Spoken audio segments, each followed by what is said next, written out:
বন্ধুরা বানিয়ে নেবো বটবটি দিয়ে চিকেন। দেখো চিকেনটা একদম টুকরো করে কিমার মতো করে কাটা। এবার বটবটিটা আমি ভালো করে কেটে বেছে ধুয়ে নিয়ে গরম তেলের মধ্যে ভাজতে দিয়ে দিলাম। তো চলো একটুখানি লবণ দিয়ে দিলাম, লবণ দিয়ে ভালো করে ভাজা হয়ে গেল। আর ওদিকে আমি কড়ার মধ্যে তেজপাতা পেঁয়াজ দিয়েছি, আদা রসুনটা বেটে নিয়ে দিয়ে দিলাম।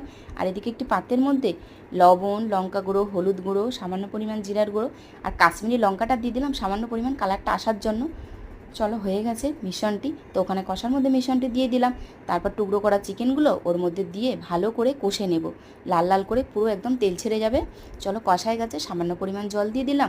তারপর ওই কড়াইগুলো ভাজা বটবটি কড়াইগুলো ওর মধ্যে দিয়ে দিলাম, দিয়ে ঢাকা লাগিয়ে দিলাম। আর এদিকে একটা শিলের মধ্যে আমি নিয়ে নিয়েছি লবঙ্গ, এলাচ, দারচিনি, গরম মশলাটা আমি বেটে নিলাম।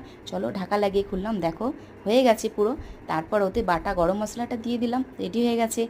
চলো কেমন হয়েছে, ভালো লাগলে দিদিকে অবশ্যই সাবস্ক্রাইব লাইক করে পাশে থেকো। পাশে তো আছে আরও, ধন্যবাদ। দেখো আরও অনেক কিছু হয়েছে, মাছের ঝাল, আমড়া দিয়ে, চিংড়ি দিয়ে, ঢ্যাঁড়স কুমড়ো দিয়ে টক। চলো টাটা, বাই বাই।